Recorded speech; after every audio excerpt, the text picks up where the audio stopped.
Hello, everyone, and welcome to 180 Degrees of Impact. My name is Matt Scott, and today I am very thankful to be joined by Dr. Laleh Bakhtiar, who is with me right now. How are you doing today?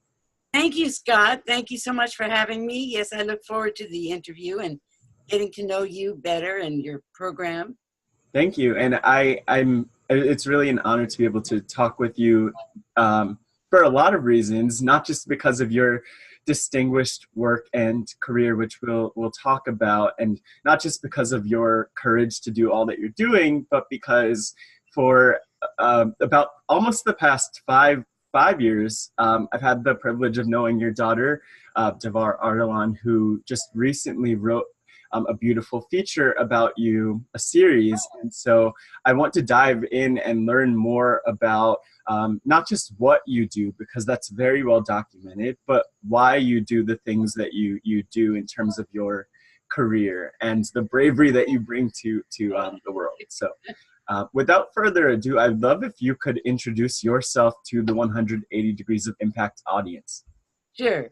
My name, as Matt has told you, is Laleh Bakhtiar, and I am a writer, translator, teacher, publisher, counseling psychologist. I wear a lot of different hats. Right. In other words, yeah. Wow. Okay. I think it's interesting because you do wear a lot of different hats, and I think that's one thing that I am really amazed by. Before these interviews, I do different research where I am listening to, other interviews and conversations and stories that you put out there. And one of them, someone asked you, how do you find the time to write all of the books that you've written? How do you find the time to do all that you're doing and wear so many hats? Well, actually, it's just kind of how life unfolded for me, because it was 25 years ago. Right now, I'm 80. Mm-hmm. So 25 years ago, I finished my graduate work as a grandmother, and I came to Kazi Publications, and they had book distribution, but they didn't have book production. So Kazi Publications is the oldest Muslim publisher in North America. They started in 1972 in Chicago. And so they were really looking for someone who knew book production. And that's how I had gotten through my graduate work and so forth, and previously as a publisher. So I was able to kind of fill in there. And by then, my 3 children were married, and I had grandchildren. So, and no one lives in Chicago. Right. They all live in 3 different states. No distractions. So, yeah, I go and visit, when I can. But because the 5 times a day Muslim prayers are very important, so I get up very early for the morning prayer, and I work basically about 12 hours. And I do this 7 days a week because I'm on the phone often with my children. It's not like I'm not in communication, but, and every 2 or 3 months I travel to visit one of them because I'm only one person and they are, several. Mm-hmm. So it just, you just stay focused on what you're doing, but basically it's because you have passion for what you do. So I don't like to call it work because it's just so much a part of me to continue to write and research and read. And, as a child, books were the most important thing to me, even more than, I was always in love with books. And so somehow it worked out in my life that I ended up becoming a publisher, which I had never intended to. I was going to be a doctor, and then I was going to be a nurse, and then I was going to be a, lawyer. I went to law school. Then, no, I want to be a city planner because my husband's an architect. And so I went into city planning and so forth and so on. And then I ended up becoming a mother, which was the greatest blessing ever. And then while I was married to my former husband, Nader Ardalan, the University of we were living in Iran at that time, and the University of Chicago Press asked for an architect to write about architecture, Iranian architecture, from a different perspective, not historic, for instance, like from the view of someone who actually creates things.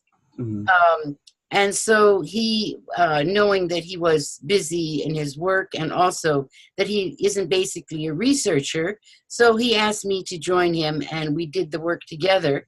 And it's called The Sense of Unity, the Sufi Tradition in Persian Architecture.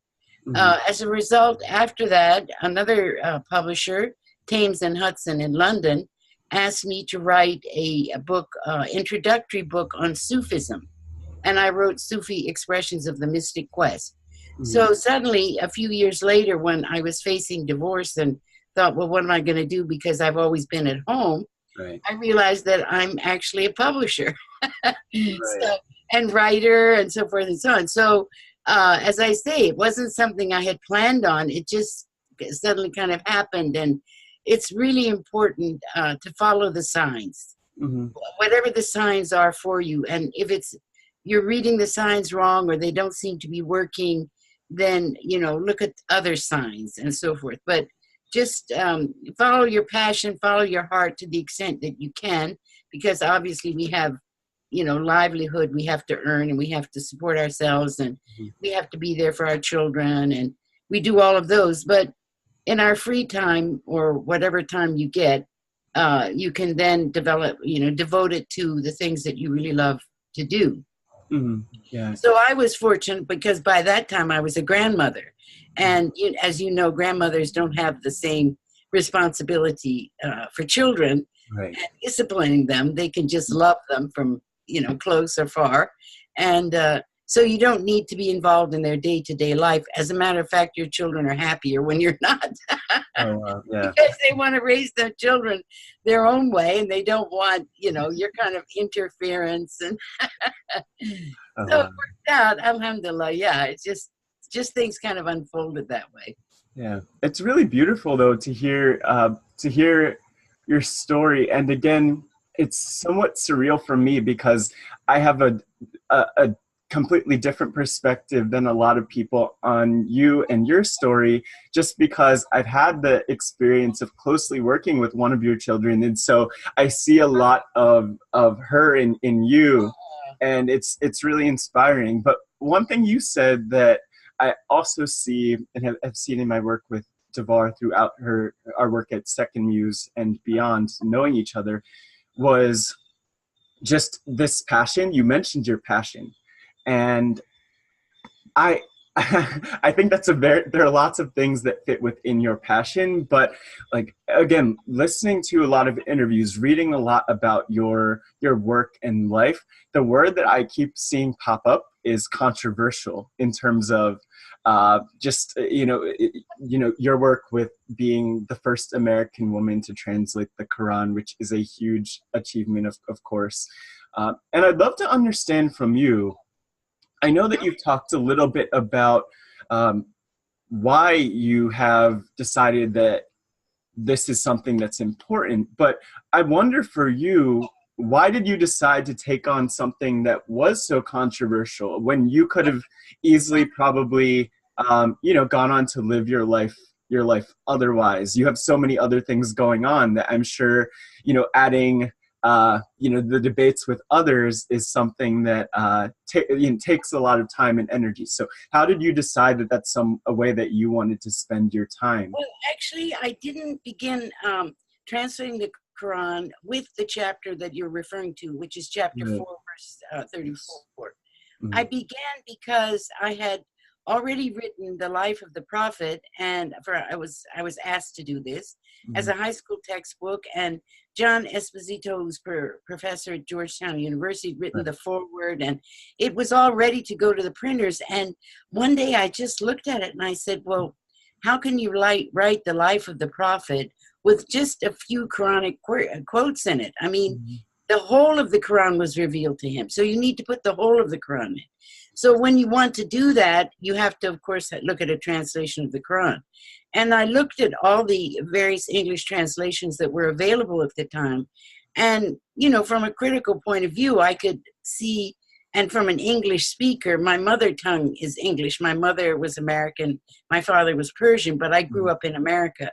And from that point of view, when you look at it, and as a Muslim looking at it, thinking, okay, someone maybe is not Muslim, when they read this, what are they going to think? So, for instance, some of them don't say Pharaoh, they say Firon, Pharaoh, or Musa, and so forth, instead of Moses. And so, well, let's make a connection to the tradition that people are coming from, that they understand. And so it was with that in mind that I decided, no, if I want to really do the life of the prophet the right way, then I have to do the entire Quran. So, and I had studied, I had lived in Iran for 20 years and studied Arabic grammar and, so I was fluent in Arabic grammar. I don't speak Arabic, but I understand the grammar, and only Quranic grammar, because modern Arabic is very different, but Quranic Arabic. And so I felt up to the challenge to be able to do that. And then as I was translating, I used a different method as well. Instead of, because I had translated other books, and, you start at the beginning and go to the end. And I thought, no, you're not getting internal consistency and reliability when you do that, because as a translator, you forget, well, what word did I use before? And, and then you're putting in a synonym and so forth and so on. So I began with the words and went forward and found out that, I wasn't sure that was going to work.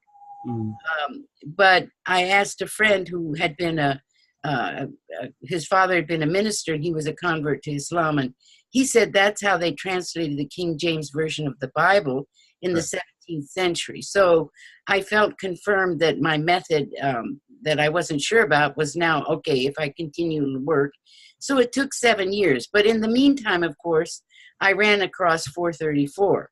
And I looked at that and I thought, chapter 4, verse 34 says that husbands who fear, that this is the way it's been translated, husbands who fear disobedience on the part of their wives, leave their, admonish them and leave their sleeping place and then beat them. So I realized that the God that I love is not going to allow anybody to beat anybody. And the word disobedience doesn't actually mean that, because in 2 or 3 verses down, it says wives who feel the same word from their husbands. Okay, so how many Muslim husbands do you know who fear disobedience, to be disobedient to their wife? Right, it's not going to happen. So the word isn't disobedience. You can't say, okay, here's disobedience and here it isn't. So there were different clues to the fact that this verse has to have been misinterpreted. And that's when I did research and found out that the word has 26 meanings and so forth and so on. And I didn't do it because I didn't translate necessarily because it was controversial, but because I felt it was the truth. And I didn't want to do a translation that I didn't feel was true. So, so that's why, I didn't ask for the controversy, although it did come. And of course. But as a result of it, very fortunately, it's being used, the Quran I translated is being used in child custody cases in America. So there was a case where there was an Indian husband and there was a Polish convert wife, and they were trying to get a divorce and in child custody court. So the Muslim went on the stand, the judge called him, and he went on the stand, and he opened the Pickthall translation of the Quran, where it says, scourge them. And he said, you see, Your Honor, I'm allowed to beat my wife. And the judge was a bit confused because, well, the law, American law says you can't beat someone, but he's talking about his religious law. And so maybe it's okay that he beats her according to his religious law. He was confused. So then he asked the wife to take the stand, and she held up the Sublime Quran and said, it says here, go away from them. So she said, Your Honor, there's not just one way of looking at this. And then he realized, well, this is more on the side of the same way the law is, and therefore the husband is wrong to have beaten his wife. Yeah. So it has had very good, you know, results, alhamdulillah, with some in some child custody cases. But Nice. on the other hand, there's a great, you know, there was Arab women who wrote that they believed women should be beaten, and there were men who said no, of course women should not be beaten, wives should not be beaten. So it became a human rights issue, not a feminist issue, Right. because you have on both sides male and female, and men and women, Right. which was another interesting kind of thing that came out of it. Yeah, and I think it's interesting that you mentioned that. I think one thing that I've noticed, at least in listening to different interviews or watching different interviews that you've done over the years, is that a lot of people will talk about the controversy. And I think if, you know, there's a lot of people could go other places to understand that more and hear that debate and understand it. But I think I would love to hear from you just more about the positive feedback that you've gotten, because you just gave one example that's consequential. Someone, you know, it really, I think, seems to have positively affected someone's life, this woman's life, that you could share this translation and she could reference it and say, even to herself, if not to the courts, I don't deserve to be beaten according to this book. That's right. So what are some of the other impacts and positive stories that you've heard just based on the books that you've written, whether it relates to that specific passage or beyond that? Right. Well, I have received a lot of very good, very confirmatory messages on YouTube and through email and so forth and so on, of people thanking me for having put this into the Quranic translation. Previous to that time, of course, there were articles written over the centuries by people, and there were people who didn't believe that it should say bead, but it was never part of the entire Quranic translation until that time, in a way that made sense. So this was why it was kind of unique. And the other point about it is that it creates a contradiction in the Quran with another verse. And you can't, if you create a contradiction in the Quran with the one verse compared to another verse, then obviously you're wrong, because it's not in the Quran itself. Yeah. So there's a verse that says that husbands who want to divorce their wives, who are going to divorce their wives, cannot harm them or commit aggression against them. Well, this is clearly controversial, you know, it's in chapter 2, verse 231. Right. So many people have, and then what the result is, and the reason why people have not noticed that contradiction before I pointed it out, was because they didn't look at it from the point of view of a woman, from the point of view of a victim, that, well, wait a minute, I don't think this is what I want to do. So whereas Islam promotes marriage and discourages divorce, what happens is that I, as a woman, would say, well, you know what? I'd rather be divorced than married to you if you're going to have the right to beat me, and I'm going to always be under the threat of that. Right. So many people have understood this contradiction, and it has helped them a lot in being able to refer back to something that, well, no, it doesn't really say that. And so it creates a question in the mind of married couples, you know, whether the husband can actually beat them or not. And so it has been basically, in that sense, it's used in many of the university textbooks and so forth and so on. So it's basically just been, other than the court cases, it's been through kind of word of mouth that people have written to me about their own personal experiences with it and how it has helped them. Mm-hmm. Yeah, that's really beautiful, though, that you know, that you have heard that feedback from people. I know that you mentioned earlier that you frankly just see your work and I mean, even just this sliver of it that's quote unquote controversial, you see it as just sharing the truth.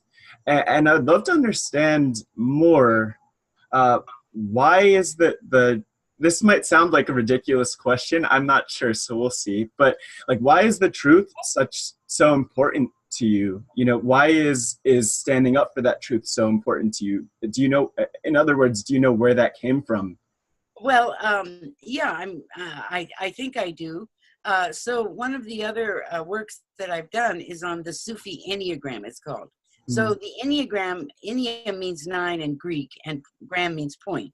So it's a 9-point personality theory that's being used in the West. It was brought to the West by Gurdjieff. And when I first learned about it, I realized that it had Sufi origins. So I wanted to find these Sufi origins of it.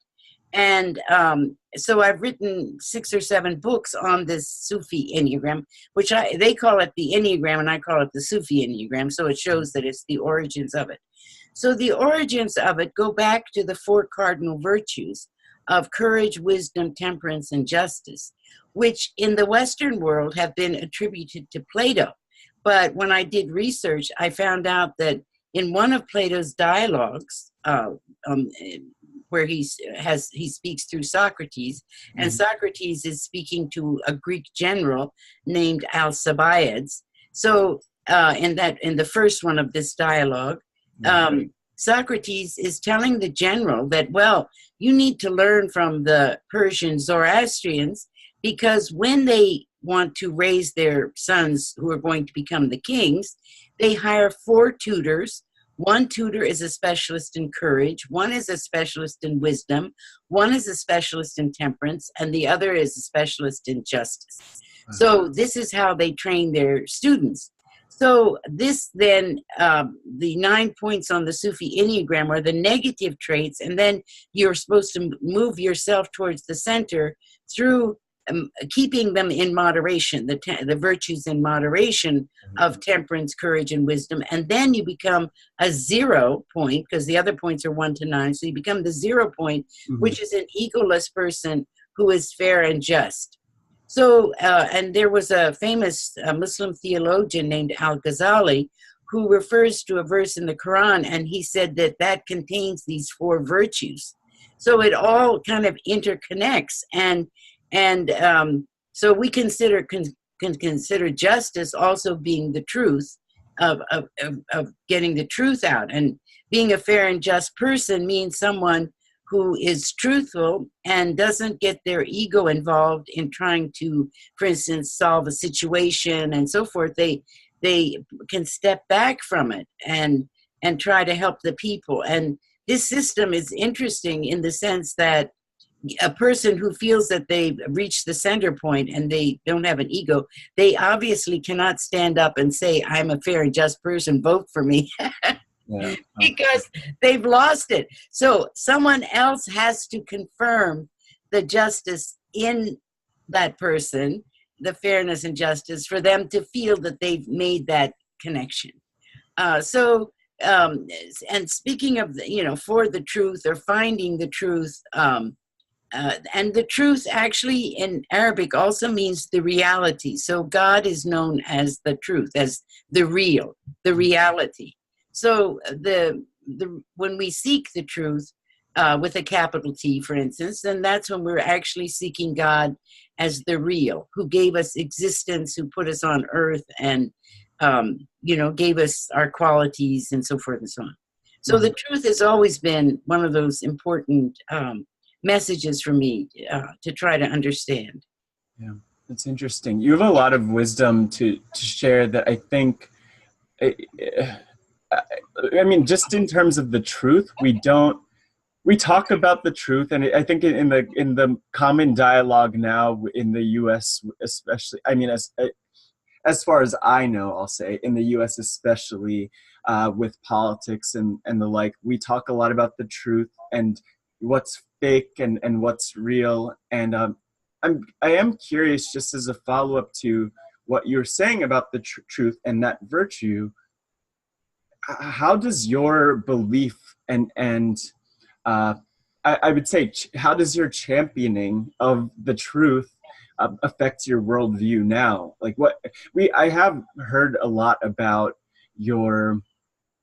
I've heard a lot about your work and about how you viewed the world in different interviews. But I think most recently, there's a lot that's happening and changing in how people work in terms of politics and the media in the US. And I'm curious what your perspective is on the role that the truth could play in our world today? Yeah. Well, I think, I mean, we have what we could call relative truth, and then we have the absolute truth. So what's going on, I think, in the political scene today is that what's called relative truth, and even the sciences are saying that this is, you know, the fact, this is the truth, that evolution is exactly this way, and so forth and so on. And they're putting it out as the truth, but it's only one part of the truth. Right. So, you know, there's a famous story from Rumi that there's an elephant in a room, and it's total darkness, and a group enter, and each one feel one part of the elephant to try to describe what this thing is. And so they each say what they feeling, but it's only a relative part of the truth. It's not the whole truth of what this elephant is. Right. So none of us no human being can be the truth. Right. The truth is God, who created us and the reality and the real, and gave us existence. So we can look for an aspect of that in what we're trying to do, an aspect of the truth. And it's kind of an intuitive kind of sensation that we have, where we know that it either hits us, well, yes, that could be, a relative truth, or it's not, it couldn't possibly be the truth based on this, and this. Okay. So we kind of reflect. If we reflect on what someone is saying, then we can determine to a better extent how close that is to a relative truth, or how far away it is from it. But it's a question of reflecting on what's happening and what people are saying, and trying to also understand the people who are seeing it as the truth, or the people who are seeing it as, as opposed to what the media is saying, for instance. Well, where are they coming from? Why is it that they can't understand the truth? What is it within this that they're looking at? I mean, I think we need to understand what the other side is saying too. Right. In order to be able to reach some kind of, center point where we can all be on the same side. Because right now we're all so divided in this country, in terms of politics and our worldviews and so forth and so on. And the intellectual content is missing, I believe, from the political scene. There are no ideas, deep ideas being understood or expressed, and so that makes it difficult too. Right. But I think that the part of that that's really interesting, or one part of it that's really interesting that I want to point out, is that there is a communication aspect to it too, in terms of people coming to understand each other, hear each other, and dialogue, which I keep hearing from people I'm talking with through 180 Degrees of Impact and otherwise, that dialogue is so important to have. And just thinking about the focus of 180 Degrees of Impact, which is more around social change and social entrepreneurship, I think that lesson, or that piece of advice and wisdom you share, is something that's really applicable, because I've spoken with and met social entrepreneurs that are doing work that is in a context, whether that's in the US or in a different country or otherwise, where they're going against something that is resisting them for some reason. And their view of what is best is not, doesn't always align with what others have in mind. Just to kind of shift the conversation more to social entrepreneurship, I'm not familiar with what your relationship is with the term, because you are a scholar and many other things. So I'm curious, from your perspective, what advice you have for social entrepreneurs, just because I do think your work relates in a lot of ways to the work that people who are trying to make change do. So is there any particular advice that you have? Well, it's kind of a difficult, it's a very important question. Right. The advice, but it basically comes from their worldview. So those people who are extremely conservative have a worldview that they like things not to change. They want the status quo. Mm-hmm. And then those who are more into social causes and so forth, they have the view that everyone has a right to better themselves, to have better situation, so that it's not the rich and the poor, but there's some place in the middle for most people. And what's happening today is that we're getting more separated between the rich and the poor. So those people who are social entrepreneurs, God bless them. They're working against the tide by trying to help people who are on the lower level of economic, possibilities to be able to rise out from where they are, because you cannot have intellectual ideas when you're hungry. I mean, or your gangs are running your neighborhood, or your healthcare system is so bad. I mean, there's no way. So it depends. I mean, it's almost like you could say the difference between, say, President Trump and Bernie Sanders. I mean, it's like somewhere in between there. Uh-huh. That what he's talking about on progressivism is to help each individual person rise from where they are and be able to have a chance to be better, and so forth and so on. And the other is the wealthy class who, have been inherited their wealth. They didn't really need to work for it, and they want to maintain things the way they are because they like being wealthy and they don't necessarily want to share. But there's so many ways in America through the nonprofit organizations and so forth and so on, and who offer help. And for instance, just this terrible hurricane that's happening in North Carolina. I mean, the people are coming together and helping their neighbors and so forth and so on. So we do it at times of crisis, but it's not a sustainable thing that we do on a daily, basis or over a whole lifetime of people. And it's almost like a crisis has to come, and then people show their true nature, which is to help one another and love one another and give to one another and share and so forth. But when that time is past, then everybody kind of goes back into their own homes and closes the door and forgets, these issues and problems. So social entrepreneurs then have to work harder to try to awaken a conscience within people who are halfway there anyway, or within those who are completely out and have no conscience about the rest of the world, and they're only thinking about their own center of interest and that kind of thing. Right. And I think that's a beautiful piece of advice. And I also wasn't really thinking about that because I think when I have conversations with social entrepreneurs, the interesting thing for me is that they're so focused on the work that they're doing, and a lot of it is tiring. To your point, there are people who are hungry, there are people who are dying, and depending on the issue, you could point to a lot of statistics around, for instance, homelessness. I recently spoke with someone who's working and dealing with homelessness and supporting people who are experiencing homelessness, I'll say. And so that takes all of her energy. And I think a lot of the people who are social entrepreneurs, from what I'm understanding, dedicate their energy to the people who are supporting them rather than worrying about those who are not supporting them, or who are, pushing back against whatever change they're looking to see and to produce in the world. So I think it's because you can't do the both at the same time. No.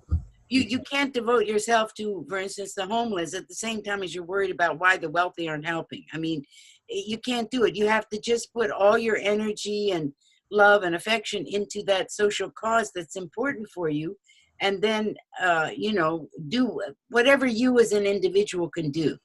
And that's basically all that we could do. I mean, of course, we can, as a society, do more, and as a group and as a community, do more, but at least each individual should try to do more that they can do. Mm-hmm. Right. Speaking of the work that individuals are doing, thinking about your work and life, I'll say over, over the last 80 years, as you said, uh, what is that impact that you ultimately want to achieve, other than just standing in the truth and really being a champion of the truth? Is there another impact that you have in mind that you'd like to achieve with your life's work? I don't know if I could achieve it in whatever time I have left. I'm not sure. But climate change is an extremely important issue that people are not addressing. They go and build again in the same areas, and again, 5, 6 years later, it comes again. And I mean, all the hurricanes and the typhoons and so many things that are happening. When you read about it, the coral reefs are dying. So I'm thinking, oh my gosh, what about my great grandchildren? Will they ever be able to survive? How will they be living? What will they be doing? As the planet heats up because of what we're doing with fossil fuels and things. And Right. or we're not looking at it in the same way, although there's so many people talking about it, but and trying to make a change, but it's a very slow kind of process. And it's not really in my area of expertise to be able to do anything about it. And as I say, I mean, you don't know. You have to do just what you can do. And that's not really something I can help with at this point. Mm-hmm. But certainly support them in any way I can. But I think that's the most important. The whole, as they say, the wars are going to be, in 50 years are going to be over water. Right. Who's putting up the dam? And like India and Pakistan, they share the same water. Mm-hmm. And then if someone builds a dam on one side and the other doesn't give the water to the other side, I mean, it's terrible. We've just ruined the earth. We've corrupted the earth, as the Quranic term goes. And I don't know if we have time to fix it or not, but certainly that we should try. I mean, that's what we need to do. We don't need to sit back and lessen the coal laws, or lessen the amount of methane gas that can go in the air. Or, I mean, that's just putting your head in the sand like the ostrich does. I mean, it's not, facing the reality of what we've done. And some of it, of course, is nature itself. I mean, there's no question that nature itself changes. Nature is always changing. It's incessantly changing. Even our bodies change every, instant. And our souls and our spirit, everything keeps changing in nature. So some of it is nature just changing, but by what we're doing, we're more rapidly changing it. Or the plastics in the oceans that the fish are eating. And I mean, you just read every day about these tragedies of what's happening. And so that would be that would be what I would hope would somehow have more impact, be able to make more change in. Yeah, it's beautiful, and I'm laughing a little bit because I just recently, a few weeks ago, went to a training for Al Gore's Climate Reality Project. And so I was in Los Angeles for 2.5 days with more than 2,000 other new climate reality leaders who are joining a community of now it's 17,000 people who are all focused on doing acts of leadership and service as it relates to climate change. And the one thing that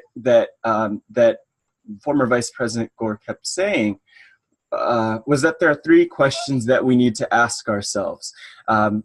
It's, should we change, in terms of our relationship with the environment? And I think a lot of what the examples you gave point to, yes, we should change and we need to change.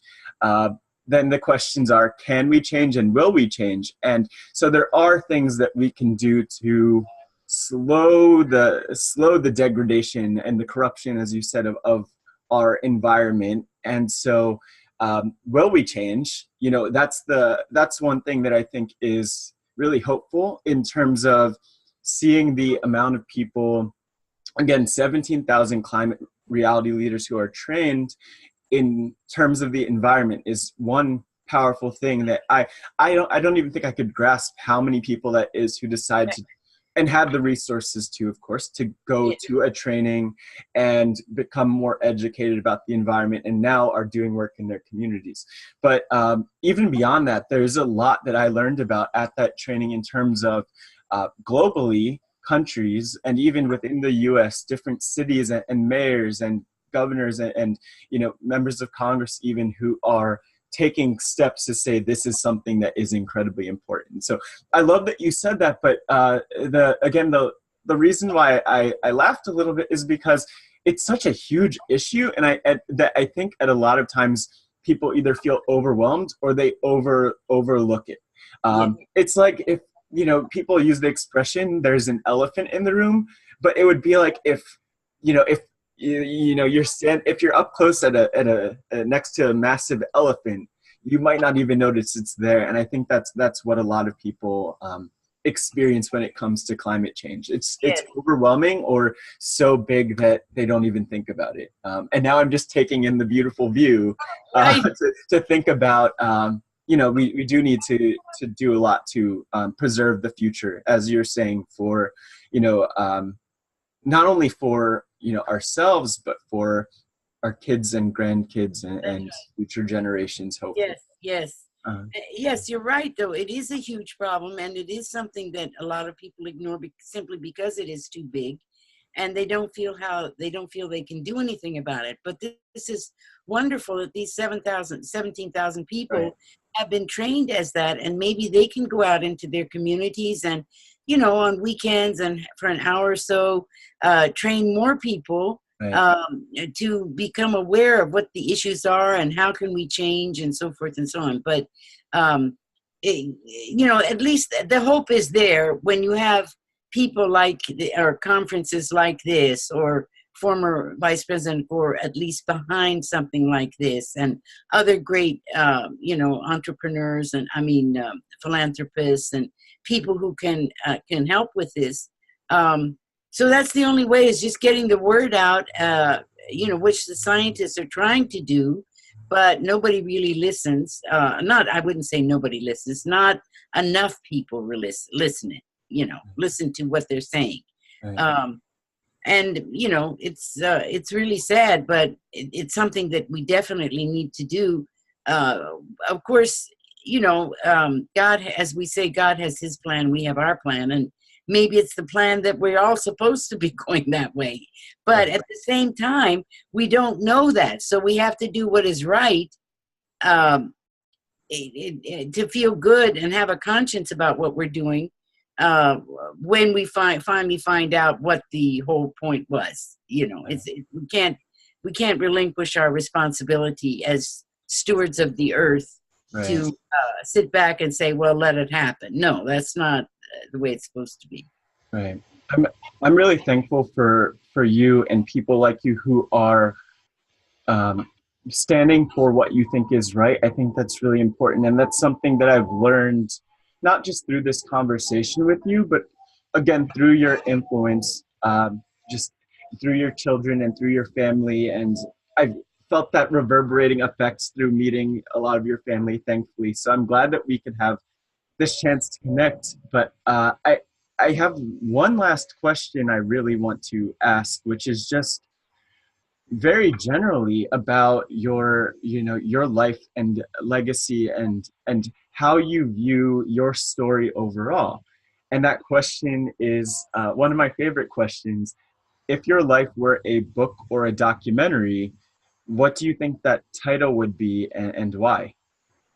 That's a very good question. And actually, when I was in high school, my senior year at high school, the school had a yearbook, and the yearbook committee chose a quote for me, which I had no idea what the quote was going to be. It was decided among themselves. And the quote was, "Her horse on high, her flag unfurled, she rode away to right the world." Now, I don't know how someone came up with that quote. It's from Dorothy Parker. How someone came up with that quote. But believe me, that has been my life story. But instead of trying to write the world, which was too big for one person to try to do, I've tried to write myself. I've tried to become a better person every day. Like today, I'm better than I was yesterday, kind of thing. Right. In terms of moral healing, in terms of not being jealous and envious and greedy and miserly and, all of the angry and or lustful, or, just trying to live a moderate kind of balanced life has been kind of my goal. And it even though I don't know how that was chosen, that would be a title I would choose to write, because that's actually how it all unfolded and how it all happened, is that I really do feel very strongly about, writing things and making things that right the way they should be. Um, in terms of a lot of more people, in terms of a lot of ideas and so forth and so on. So, yeah, that's what it would be. It's a long title, but that's what it would be. Right. I was thinking about that, just picturing it on the cover of a book. But you could fit anything on the cover of a Right. book. That's true. They do now. Yeah. They Yeah. do, as you would know from many the many books that you have.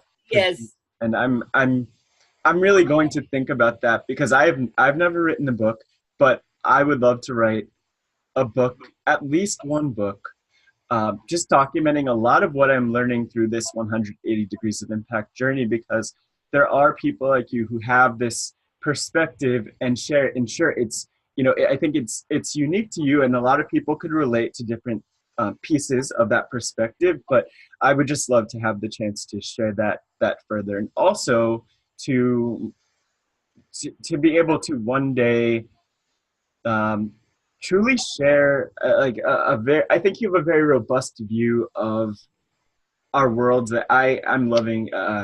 I've loved through this conversation, and I'm thankful that you could contribute that, not only through this conversation, but otherwise. So thank you again for that. Well, thank you so much, Matt, and good luck with writing the book. You should at some point do that for sure. I need to. I definitely need to, and it's on my list of things to do. And seeing how many books that you've written, I think I could push myself to at least write one. So right. That's my. But what you shouldn't forget is that I was 55 when I started. Right. Yeah. So you have plenty of time to get there. Right. Okay. Yeah. I mean, don't do it sooner. Someone said to me, I actually had an interview with someone who was 10 years old, and for years she's been working on a project that basically promotes exercise for astronauts in space. Her name is Laura Doyle, and maybe she's 11 now, but she started, I think, when she was 8. And I asked her what the title of her book or documentary would be, and she said, "If you want to change the world, start early." And I'm not sure if she just meant her age or if she meant wake up early, right. because it was early in the day when I interviewed her. Yeah, but that's so cute. I think that's the piece of advice that I'll take. You have to take advantage of those opportunities. That's right. That's right. So if anyone wants to learn more about you and your life and your work and your writing and anything else, where would you recommend that they look on the internet? Well, they can email me. It's my first name, Laleh, at mylastname.org, Laleh at Bakhtiar.org. Yes. Or there's the Sublime Quran website, and there's the Sufi Enneagram website. And then I have a YouTube channel where, they can go and so forth, because I've also recited the entire Quran in English in 30 parts. So that's also available on YouTube. Yeah. But I look forward to hearing from anybody who wants to know more or curious or any way I can help. Awesome. Thank you so much. And I'm sure for anyone who's watching, they probably know where to find this 180 Degrees of Impact, but the website is www.lets.care. And, I love when people reach out. I'm hoping people reach out to you as a follow-up to this, just to share their perspective and appreciation for you, because you completely deserve it. And again, if you did nothing else with if there were no books, if there were no interviews and conversations, uh, I have so much gratitude to you for the person who Devar is and how much she's supported me. Like, I feel like I'm actually getting a little emotional thinking about it because she's really given me so many of the opportunities I have. So I want to just communicate that to you and thank you for that. And thank her for that, of course, because one day I will, as I've told her, we'll do an interview like this. So Oh, inshallah. Yes, hopefully. Yeah. yeah, Thank you hopefully. so much. No, So nice. thank you. And as I say at the end of these interview conversations, for anyone who is watching, um, keep impacting. And thank you again for all that you are and all that you do. Thank you. Thank you, Thank man.